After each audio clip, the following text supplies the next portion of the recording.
हरे कृष्णा, राधे राधे जी सबको। माघ मास का 5वां अध्याय।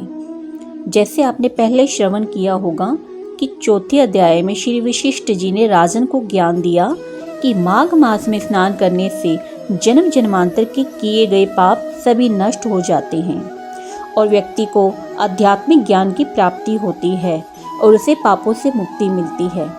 तो आइए श्रवण करते हैं 5वां अध्याय। दत्तात्रेय जी कहती हैं कि हे राजन, एक प्राचीन इतिहास कहता हूँ। भृगुवंश में ऋषिका नाम की एक विधवा ब्राह्मणी थी जो बाल्यकाल में ही विधवा हो गई थी। वह रेवा नदी के किनारे विंध्य पर्वत के नीचे तपस्या करने लगी। वह जितेंद्रिय, सत्यवक्ता, सुशील, दानशीला तथा तप करके देह को सुखाने वाली थी। वह अग्नि में आहुति देकर उच्च वृत्ति द्वारा छठे काल में भोजन करती थी।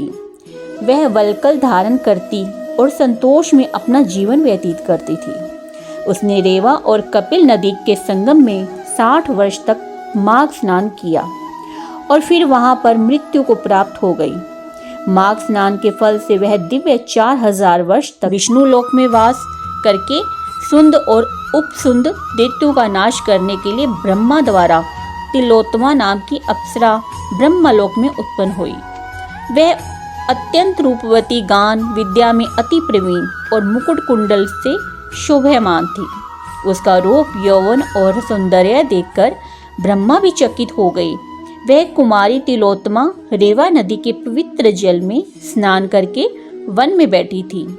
तब सुंद और उपसुंद के सैनिकों ने चंद्रमा के समान रूपवती को देखकर अपने राजा सुंद और उपसुंद से उसके रूप की शोभा का वर्णन किया और कहने लगी कि कामदेव को लज्जित करने वाली ऐसी परम सुंदर स्त्री हमने कभी नहीं देखी।